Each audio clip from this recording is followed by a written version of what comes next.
जिस तरीके से शिक्षा मंत्री जी ने विश्वविद्यालय के कार्यक्रम में उन्होंने रामचरितमानस के अंदर एक जो छंद लिखा हुआ था, जिस छंद में दलितों को प्रताड़ित किया गया, जिस छंद में महिलाओं को प्रताड़ित किया गया, जिस छंद में जाति सूचक शब्दों का इस्तेमाल किया गया था, उन्होंने उस छंद का विरोध किया। रामचरितमानस के अंदर जो कुछ छंद लिखे हुए थे उनका उन्होंने विरोध किया था, जिसको लेकर के यह सही है।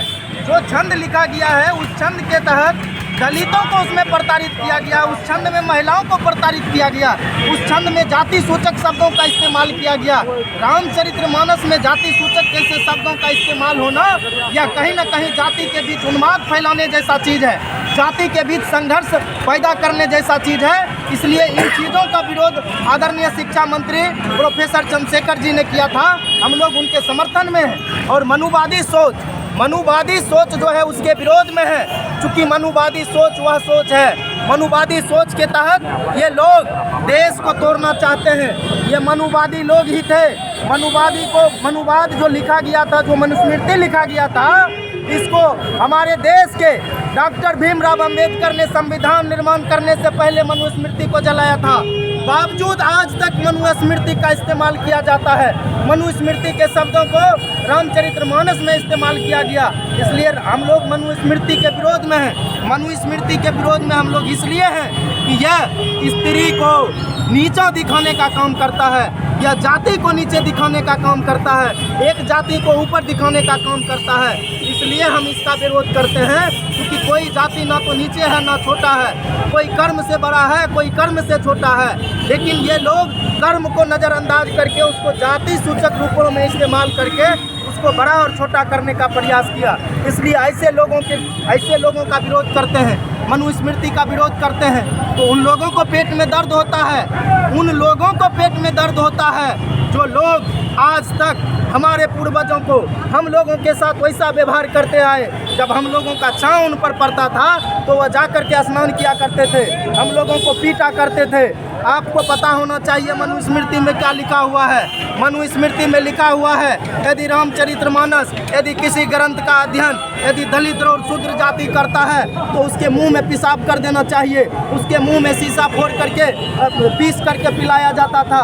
क्या यह देश को चलाने वाला संविधान है? मनुस्मृति इस देश में लागू होने वाला नहीं है। यह देश यदि चलेगा तो संविधान से चलेगा। संविधान को हम लोग मानते हैं, संविधान को मानेंगे। और आज मनुस्मृति को हम लोग फिर से पुनः बाबा साहब भीमराव अम्बेडकर भी इसको जलाने का काम किए थे और हम लोग भी आज मनुस्मृति को जलाएंगे और संविधान के प्रति लोगों की आस्था बढ़े। संविधान हम लोगों के लिए है, संविधान से आगे कुछ नहीं हो सकता है। एक सवाल और है रोशन जी कि विपक्ष सत्ता पक्ष जो है उनके लोग जो है न्यायालय तक पहुंच चुके हैं, कई याचिका दायर हो चुकी है, आप लोग कहां तक जाएंगे? देखिए, न्यायालय गए हैं, न्यायालय जाना उनका काम है, न्यायालय लगता है उनको, न्यायालय से ही सारा चीज़, न्यायालय पे भरोसा है, न्यायालय में गए। न्यायालय जाने का यहाँ ज़रूरत कहाँ है? यहाँ तो रामचरितमानस में लिखा हुआ छंद है, उस छंद को देखिए, उससे क्या चीज़ होता है, क्या दिक्कत है? छंद तो लिखा हुआ है, यदि छंद गलत है तो उसमें परिवर्तन होना चाहिए। संविधान में गलत लिखा हुआ रहता है, संविधान में संशोधन होता है। 1949 के बाद जब से संविधान 1950 में निर्माण हुआ, उसके बाद क्या संविधान में परिवर्तन हुआ या नहीं हुआ? जब संविधान में परिवर्तन हुआ तो ये लोग क्या कहते हैं, इसमें रामचरितमानस में यदि कुछ गलत लिखा हुआ है तो क्या उसमें परिवर्तन नहीं होना चाहिए? यदि लगता है उनको सही लिखा हुआ है, यदि हम लोगों के जात को उसमें दर्शाया गया है, तो जिनके पेट में दर्द हो रहा है वो अपना जात दे करके एक बार वहाँ पर देख ले। सीधा सा सवाल है। चलाइए, किसके पास है? अब आवा है वो तुरंत बीच आवा है, फिर तो आप दिखाएंगे।